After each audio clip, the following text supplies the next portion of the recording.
Hello नमस्कार, मैं कपिल शर्मा। आप सभी का अपने YouTube channel Hindi GRF achiever में आपका हार्दिक अभिनंदन करता हूं। आज का हमारा विषय है चंद्रगुप्त नहीं सकंदगुप्त। सकंदगुप्त की रचना कब हुई थी, उसके कौन किस अध्याय में कितने भाग हैं, उसको लेकर हम विस्तार पूर्वक चर्चा करेंगे। उसके बारे में क्या कहा गया है, उसके महत्वपूर्ण कथन क्या हैं, उनके बारे में चर्चा करेंगे। चलिए अपनी तैयारी को एक कदम और आगे बढ़ाते हैं और क्लास को शुरू करते हैं। सकंदगुप्त की रचना 1928 में होती है। इस नाटक में कुल 33 चरित्र हैं, 33 पात्र हैं। इस नाटक में कितने 33 पात्र हैं, ठीक है भाई। इसमें यह प्रसाद जी का प्रसिद्ध ऐतिहासिक नाटक की श्रेणी में आता है। ऐतिहासिक नाटक है ये। इस नाटक की कथा वस्तु 5 अंकों में विभाजित है। कितने अंकों में? 5 में। तो प्रथम अंक है उसमें 7 दृश्य हैं। द्वितीय अंक में कितने हैं? 7 हैं। तृतीय में 6 हैं। चतुर्थ अंक में भी 6 हैं। पंचम अंक में भी 6 हैं। क्या ही दृश्य हैं। यह नाटक 5 अंकों में विभाजित है। प्रत्येक अंक में 7, द्वितीय में 7, तृतीय में 6, चतुर्थ में 6, पंचम में 6। क्या है ये? दृश्य हैं। इस नाटक के माध्यम से नाटककार ने देश प्रेम, राष्ट्रभक्ति की शिक्षा दी है। देश प्रेम, राष्ट्रभक्ति की शिक्षा दी है तथा समग्र भारत को एकता के सूत्र में पिरोने का भी संदेश दिया है। किसमें? सकंदगुप्त में, जिसकी रचना 1928 में होती है। इस नाटक का कथानक यद्यपि जयशंकर प्रसाद जी की अन्य नाटकों के समान ऐतिहासिक ही है, लेकिन संघर्ष और अंतर्द्वंद की अवधारणा पहली बार इसी नाटक में हुई है। किसकी? संघर्ष और अंतर्द्वंद की अवधारणा पहली बार इसी नाटक में हुई है। सकंदगुप्त इस दृष्टि से भी प्रसाद जी का सर्वश्रेष्ठ नाटक है। इसमें भारतीय और पाश्चात्य नाटक शैलियों का सामंजस्य सर्वाधिक है। यहाँ से क्वेश्चन बन सकता है, जयशंकर प्रसाद के किस नाटक में भारतीय और पाश्चात्य नाटक शैलियों का सामंजस्य सबसे अधिक हुआ है? किसमें? सकंदगुप्त नाटक में। आलोचकों ने प्रसाद जी की इस नाटक को शास्त्रीय दृष्टि से उत्तम माना है। शास्त्रीय दृष्टि से क्या माना है? उत्तम माना है, शास्त्रीय। ठीक है। दशरथ ओझा जी क्या लिखते हैं सकंदगुप्त के बारे में? वो लिखते हैं,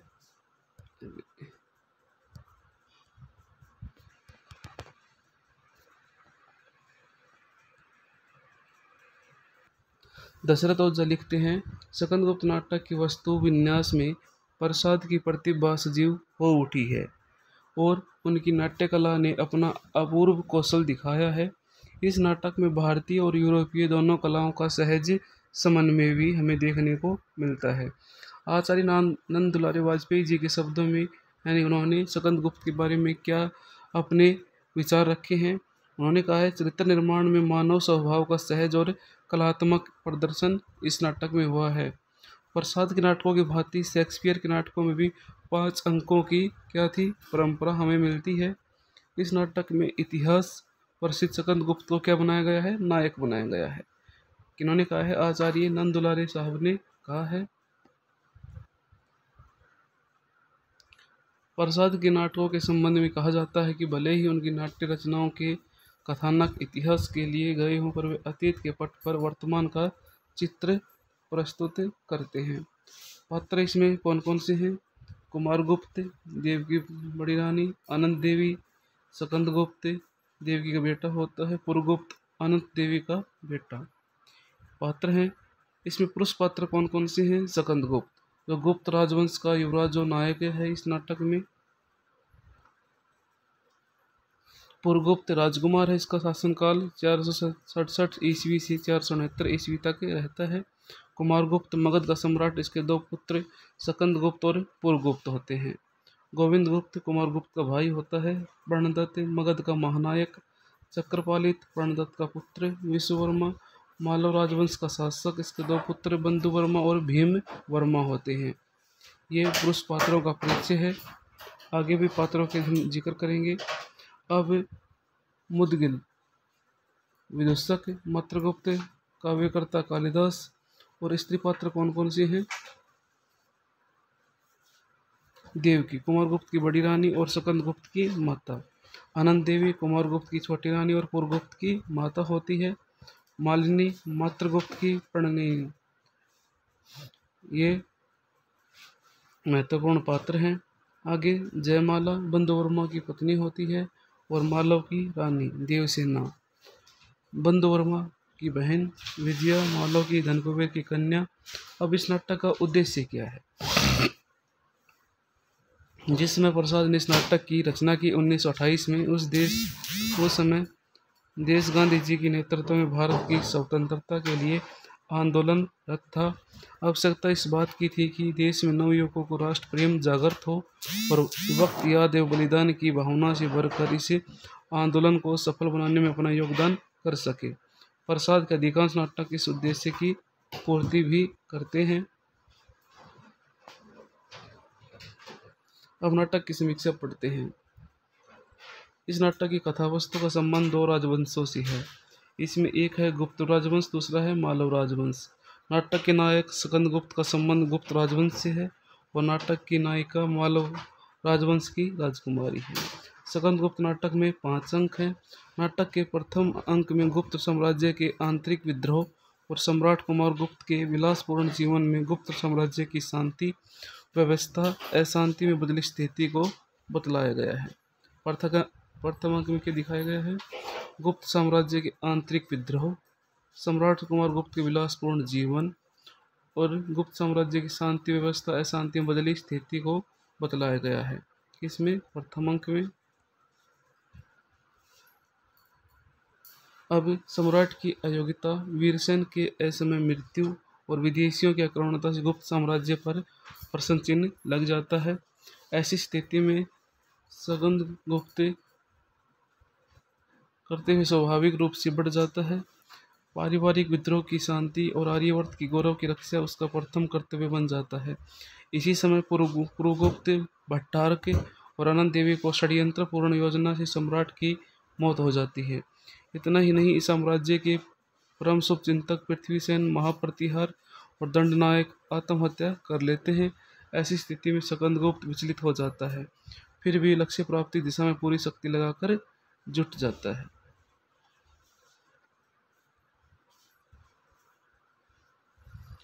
दूसरे अंक में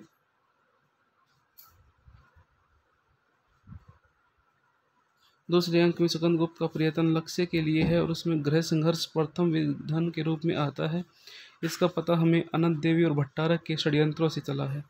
इसी अंक में दोनों देवकी की हत्या का षड्यंत्र बनाते हैं। दूसरी समस्या, दुश्मनों के क्रूर प्रहार से देश की रक्षा की है और उसी समय स्कंदगुप्त कुसुमपुर पहुंचकर अपनी मां की रक्षा करता है। इसके बाद दुश्मनों का सामना करने के लिए वह सैन्य शक्ति संगठित करता है और उसमें सफलता मिलती है। उसी राज्य की प्राप्ति होती है और दूसरी ओर दुश्मनों के सम्मुख उसे बंदी रूप में लाया भी जाता है। दूसरे अंक में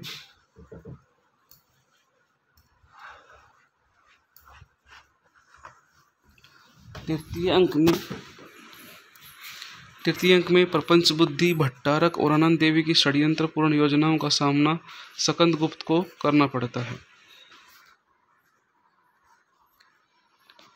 स्कंदगुप्त और मातृगुप्त द्वारा देवसेना की रक्षा, पश्चिमोत्तर सीमा की ओर दुश्मनों का सामना, रणक्षेत्र में भट्टारक और दुश्मनों से मिल जाना, पता चलने के बाद भी उसे क्षमा करना, फिर भी कृतघ्न भट्टारक का स्कंदगुप्त के साथ विश्वासघात, स्कंदगुप्त की सेना को कुंभ पार करते समय बांध काटकर विपत्ति में डाल देना आदि क्या है, इसमें तृतीय अंक में हमें देखने को मिलता है।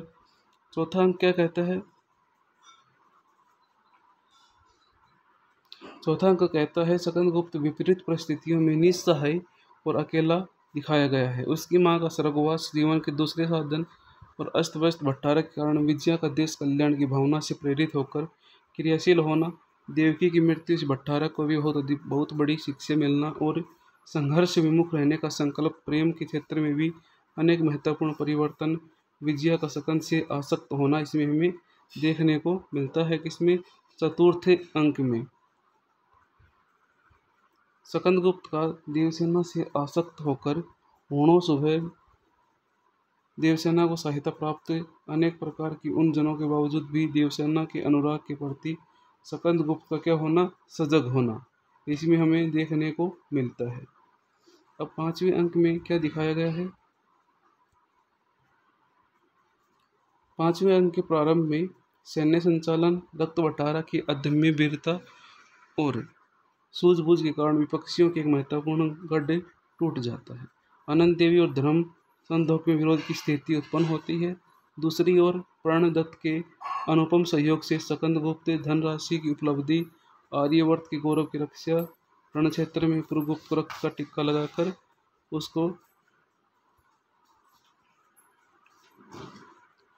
पारिवारिक अशांति पर विजय प्राप्त करना और स्कंदगुप्त के सारे प्रयत्न सफल होते हुए दिखाई दिए हैं।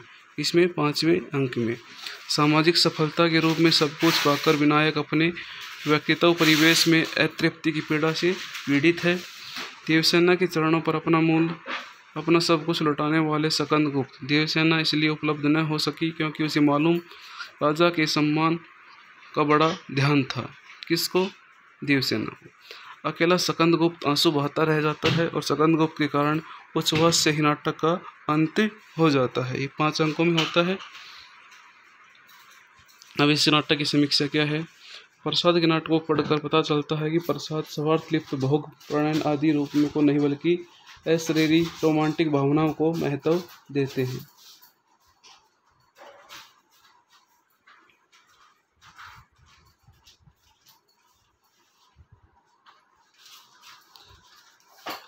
अनंत देवी और विजया का चरित्र इसलिए ग्रुप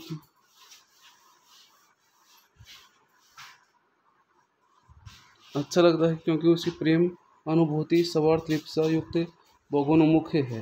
किसकी? अनंत देवी और विजया का चरित्र। ठीक है। प्रसाद जी के नाटक होना और सुखांत और न ही दुखांत रूप में रचते हैं। स्कंदगुप्त नाटक की विशेषता देखने को मिलती है कि विदेशी आक्रमणों से राष्ट्र को मुक्त कराने की सफलता स्कंदगुप्त को हासिल होती है, उसके बावजूद उसके जीवन में अवसाद अंत तक बना रहता है।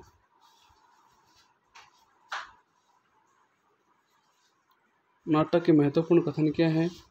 प्रथम अंक में दिखाया गया है अधिकार सुख कितना मादक और सारहीन है। ये पंक्तियां कौन कहता है? स्कंदगुप्त कहता है। कविता करना अनंत पुण्य का फल है। कौन कहता है? मात्रगुप्त कहता है। प्रथम अंक के महत्वपूर्ण कथन। परिवर्तन ही सृष्टि जीवन है। समय स्त्री व पुरुष दोनों की गेंद लेकर दोनों हाथ से खेलता है। कौन कहता है? धातुसेन कहता है। कौन खेलता है? समय खेलता है। स्त्रीलिंग की समष्टि अभिव्यक्ति की कुंजी है। पुल्लिंग स्त्रीलिंग की समष्टि अभिव्यक्ति की कुंजी है। पुरुष उछाल दिया जाता है, स्त्री आकर्षण करती है। ये जड़ प्रकृति का चेतन रहस्य है। कौन कहता है? धातुसेन कहता है। धातुसेन का महत्वपूर्ण कथन है। द्वितीय अंक में क्या दिखाया गया है। क्षमा पर मनुष्य का अधिकार है, पशुओं के पास नहीं मिलती। उठो मैं तुम्हें क्षमा करती हूँ। कौन कहती है? देवकी कहती है। देवकी का महत्वपूर्ण कथन है। पवित्रता की भाप है मलिनता, सुख का आलोचक है दुख, पुण्य की कसौटी है पाप। कौन कहती है? देवसेना कहती है। प्रत्येक परमाणु के मिलन का एक समय है। कौन कहता है? देवसेना। तृतीय अंक के महत्वपूर्ण कथन है। क्या है?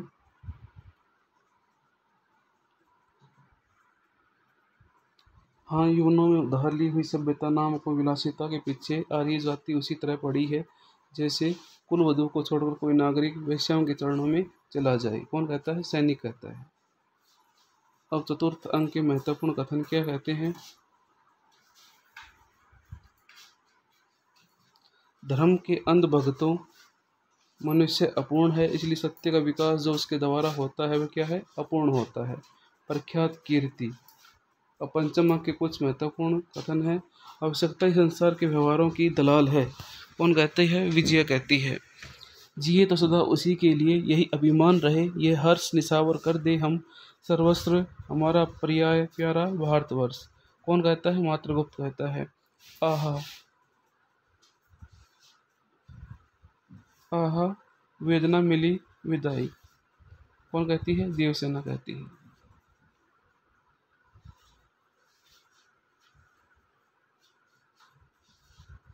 चल रे रक्त के प्यासे कुत्ते, चल अपना काम कर, कौन कहती है? देवकी कहती है। बुद्धों का निर्माण, योगियों की समाधि और पागलों की संपूर्ण विस्मृति मुझे एक साथ चाहिए, कौन कहता है? स्कंदगुप्त कहता है। सब क्षणिक सुखों का अंत है, जिसमें सुखों का अंत न हो, इसलिए ही सुख ही नहीं चाहिए। मेरे इस जीवन के देवता और उस जीवन का पर्याय क्षमा, कौन कहती है? देवसेना। आज आर्य जाति का प्रत्येक बच्चा सैनिक है, सैनिक छोड़कर और कुछ नहीं, कौन कहता है? गोविंद गुप्त कहता है।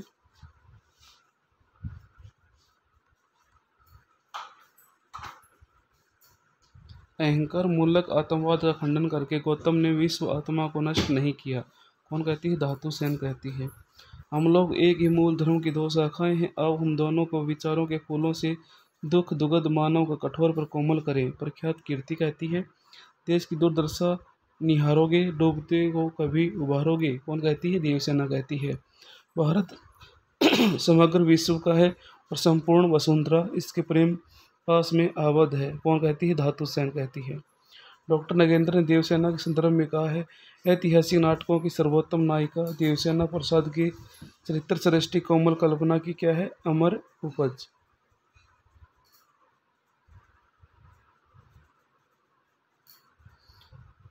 चित उत्तेजित करता है, बुद्धि झड़कती है, कान कुछ सुनते ही नहीं, मैं सबको समझाती हूँ, विवाद मिटाती हूँ, कौन कहती है? देवसेना। कष्ट हृदय की कसौटी है, तपस्या क्या है? अग्नि। सम्राट, कौन कहते हैं? त्याग के संदर्भ में देवसेना कहती है। स्कंदगुप्त नाटक में 5 अंक हैं एवं 33 दृश्य हैं। स्कंदगुप्त कुल 16 गीतों का प्रयोग हुआ है, इसमें 5 गीत देवसेना ने गाए हैं और 2 मात्रगुप्त और विजया ने गाए हैं। चक्कर ऐसा जीवन तो विडंबना है जिसके लिए दिन रात लड़ना पड़े, कौन कहता है? स्कंदगुप्त का ये महत्वपूर्ण कथन है। ये हमारा स्कंदगुप्त नाटक था जिसकी रचना 1928 में होती है। आज हमने इसके महत्वपूर्ण कथन पढ़े, कल हम दूसरा नाटक करेंगे। तब तक के लिए खुश रहें, आगे बढ़ते रहें।